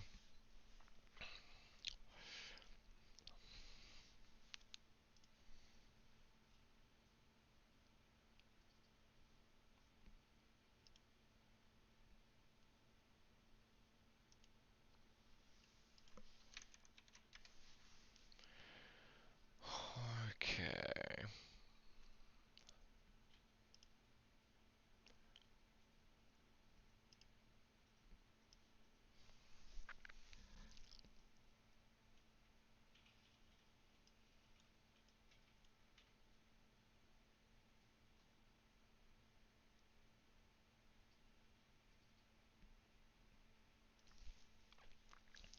So I haven't kept up to date with the Steam chat too, because the Steam chat doesn't show up on my. Oh, whoops! Everything is closed.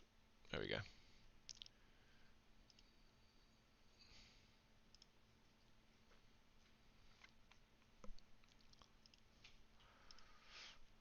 Alrighty. Let's see if we get any errors in this cave or not. Yes, we got the error. Cool. This might be able to help me work out what's going on. Oh no, it's not that error. I got a different. I got like a not as fun error. Yeah, it doesn't really matter the error that I got.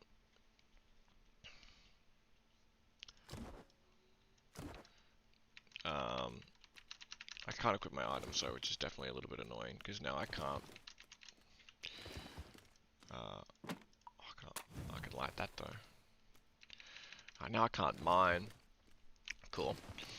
I feel like I got enough notes now from this little playtest to fix all of these things and then do another playtest after that.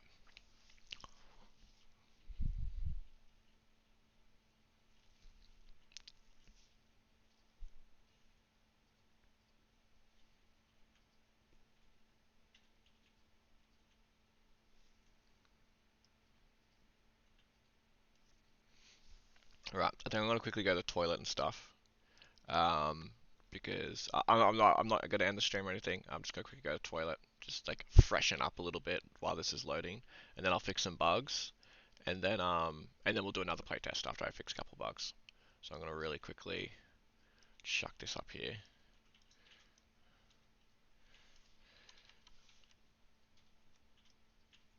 B R B. Alright, cool. I was gonna be my. I'll answer Sky's question before. Can you do a playtest on Steam without releasing a demo or submitting?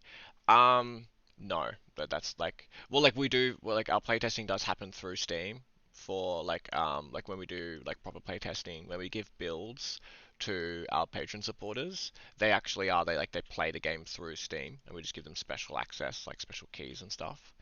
Um, and then we just keep like sort of making new testing versions on Steam. So it's like yes, like you will actually play it through. Like if you ever become like an early access member for like alphas and betas, then you will be playing it through Steam. That's like how you actually play it. Alright, just gonna go to the toilet, get a drink. 1 second, I'll be back.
Hey, I'm back. I'm back. I'm back.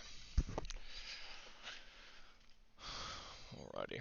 We're just working on fixing a couple of bugs. There's a couple annoying bugs in particular that are sort of stopping me from playing properly right now. So I'm gonna make a couple tweaks. I'll start chipping away at some of these playtesting notes that I got. So let me do this, and I'll flip the this one.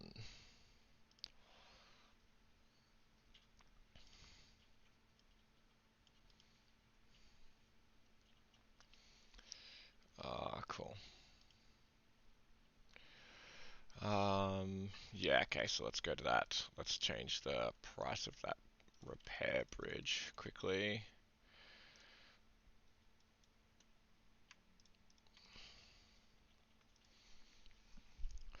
We can turn some Lens Island music back on though.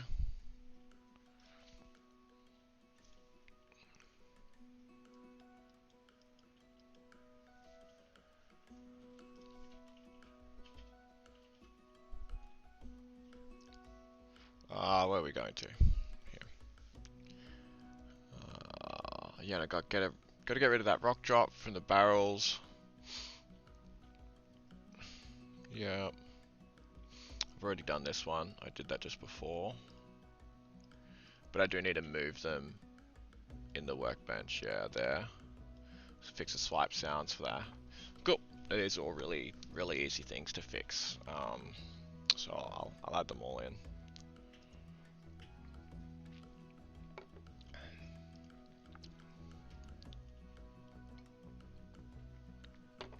Man, I'm gonna need another coffee in a minute. How are we all, by the way? Chat's been quiet, probably because I've just been like intensely talking to myself while I test. But how are you all? Do you have any questions for me? What time of day is it? Give me a life story. I want to hear it.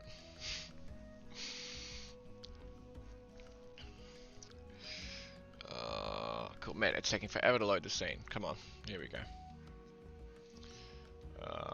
Let's go to here. So we're gonna change the cost.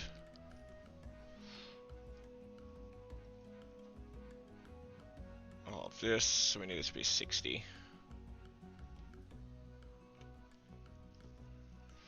Okay, one bug down. Well, it's not really a bug, it's a balance. Most of this is actually balancing and not bug fixing. A couple of them are bugs. The barrel.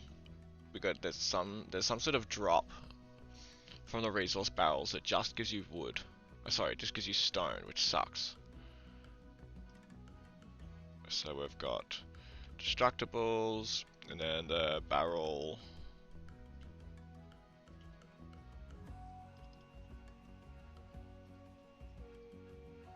Oh, it's this one.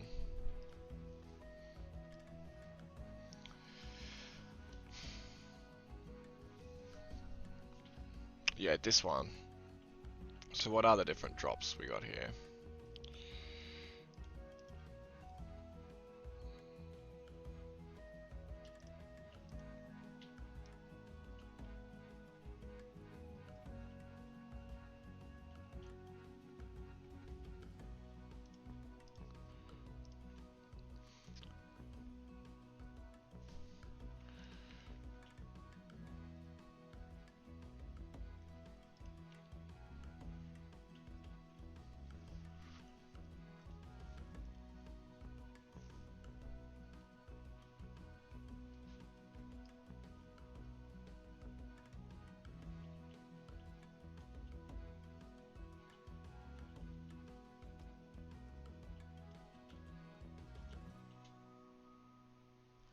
Cool. That's one more bug down. So I just added. I just made it be a little bit more. Made it have a little bit more stone, plus also give you a bit of salvage metal, just like one piece of salvage metal. It's gonna take ages to update this prefab because it's in all the addressables across the whole game. Okay, so Blueberry Box will be a really easy one. Swipe sounds for the hammer, that's also an easy one. Okay.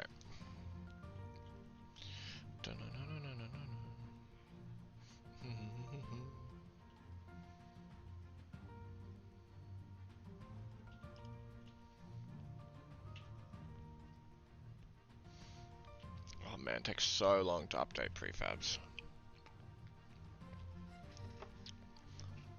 My Unity is definitely running slower while streaming, so I have to figure that out at some point. I think streaming is just like killing Unity editor for some reason. So I'll look into that for the next stream so it doesn't lag as much.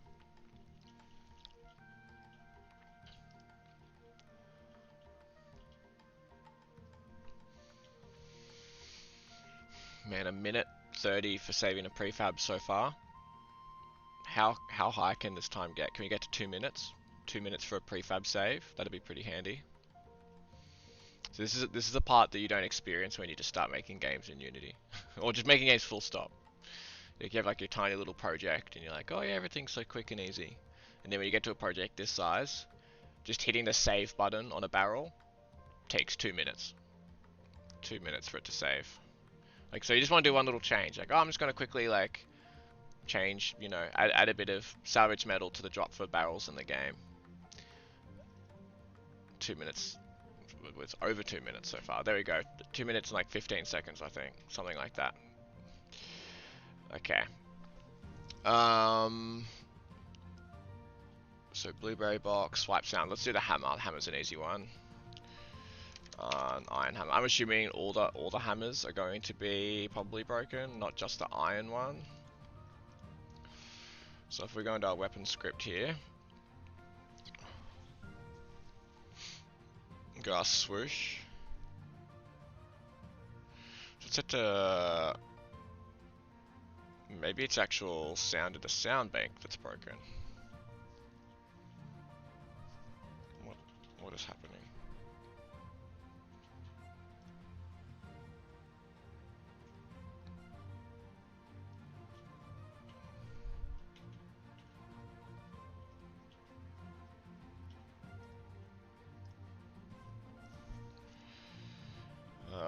Okay, sound banks. So then we've got swooshes bank.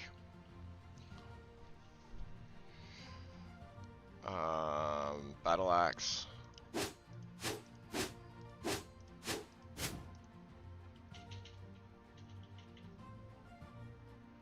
Oh man, Unity is lagging so bad.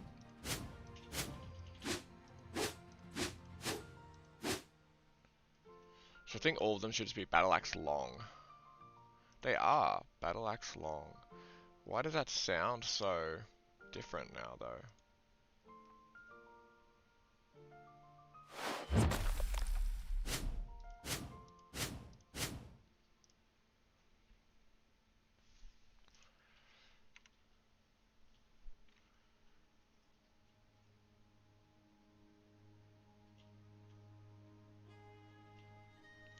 Something is like wrong with my Unity editor right now. I'm getting all of these weird bugs, and see like that? Updating asset search index. Like I'm getting some really weird load times.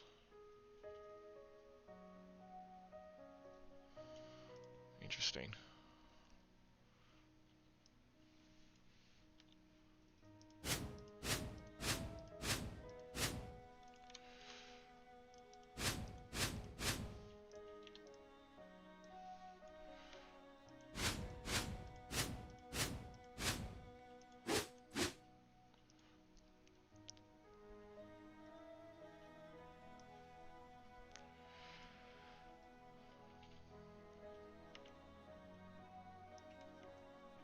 Just gonna make all these sounds a little bit deeper. They're a little bit too that sounds sort of shit because I've pitched it down too much.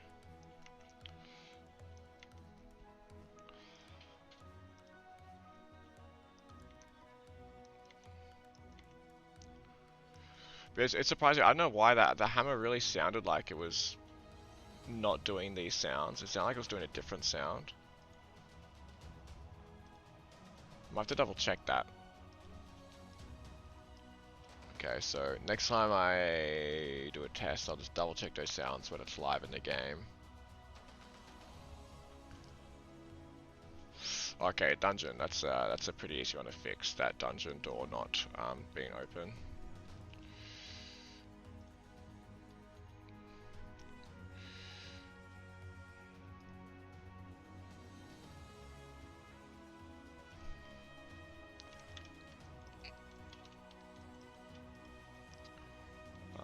So we go to here. So it would be the state of waiting to corrupt. Yes.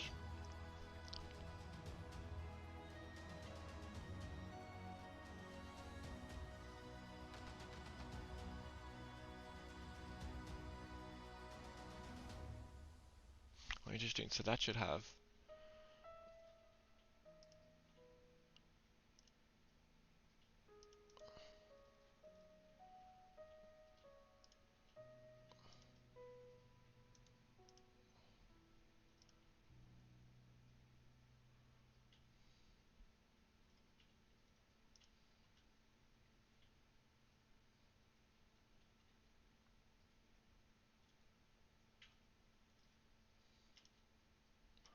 Oh no, it's not on that one.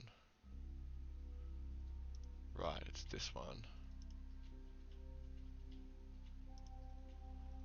Load. So we've got instant unlock. And then this is waiting to corrupt.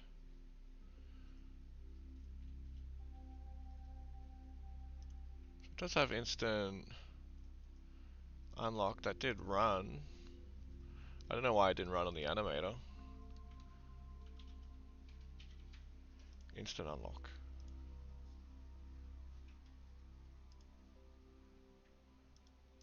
There's no exit time. Alright, I have to have a look at that in game why that didn't lock. My yeah, I got a feeling my uh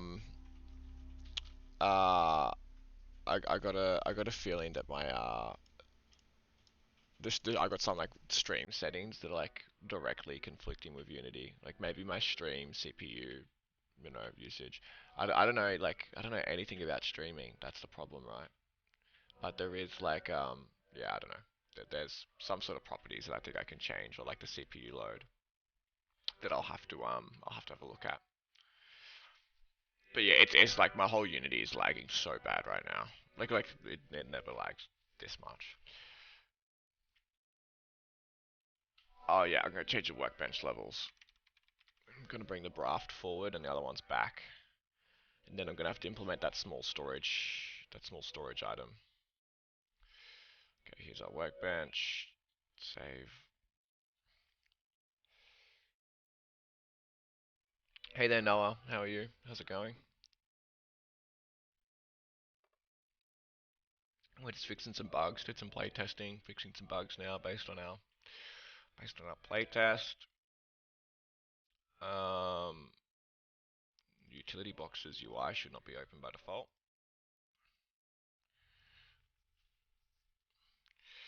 Okay, so where's our workbench controller? Here it is. Let's go to upgrade levels. So then we need to move the raft into this upgrade level. And then the wood pile and stone pile we need to move into this one.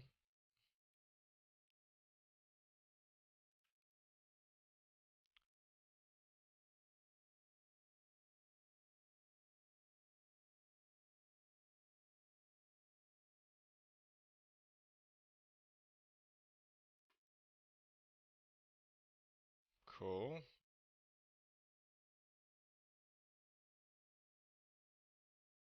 Oh, I keep doing this accidentally. I'm gonna get copyright striked one time. I keep accidentally letting Lens Island music play out into other music.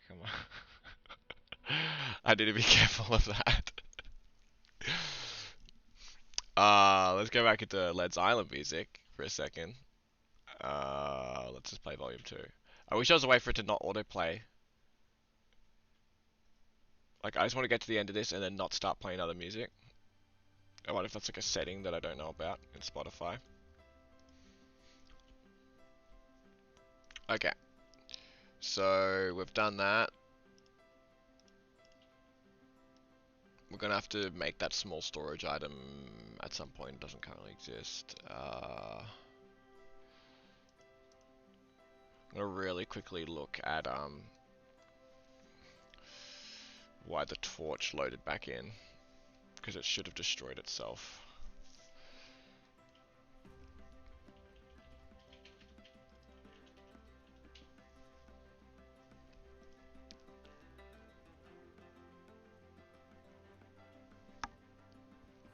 Oh, I've got an idea. Because yeah, this torch should be running through a vendor controller.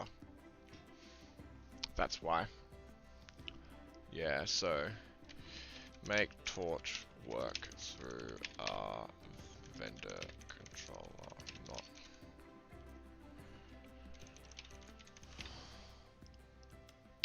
Cool.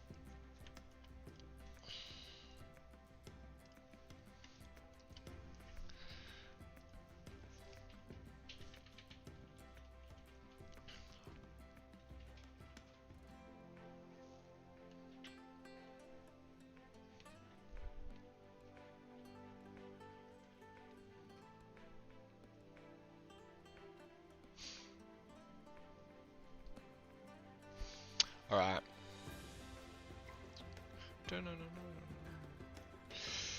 Listen to my terrible singing. I think I might call it there because we've got a few bugs to fix now. And it's gonna be really boring fixing one screen. I also have to like be chatting to the other programmers and stuff in order to get them fixed. But yeah, just a quick playtest today, nothing too crazy. I've actually done 2 streams this week, which is cool. I'm gonna try to do 2 streams every week. I think I'm gonna try to do a stream on like Tuesday and Thursday morning, which is like Monday and Wednesday night for most other people. Um, but yeah, so we're like I'm getting closer and closer to doing like proper meaningful like long play tests. So next week, I think by the time it's next week, we'll be starting our alpha build for our patron supporters, and then that time I'll also be able to do a play test here on stream that like I'll be able to just sit down for a few hours and just play through the game and not have to like stop all the time for bugs. So that'd be really nice. I'm just gonna go ham over the weekend and just fix a whole bunch of stuff and do a bunch of tweaking and polishing. So then when I do my playtest next week, I'll be able to show off some more armor and like enchanting and like show off some of the other new systems that we've added. Because I'm still just playtesting right at the start of the game before we really interact with those systems yet. But yeah, fixed a couple things. All right, thank you for coming in, everybody. Appreciate it. Thanks for watching. It's been a pleasure to develop for you guys. Yeah, I guess we'll stream for 2 hours, which seems to be like the natural length of time that I usually do the streams for. But yeah, when I do next week, and I'll try to do a bit of a longer stream and do like a proper playtest session that lasts a while. But yeah, thanks for coming on board, everybody. Appreciate the support. Um, if you want early access to the stuff, check it out on Patreon. Otherwise, just watch our game Dev Diaries on YouTube, and you'll be able to see a whole bunch of behind the scenes stuff. And yeah,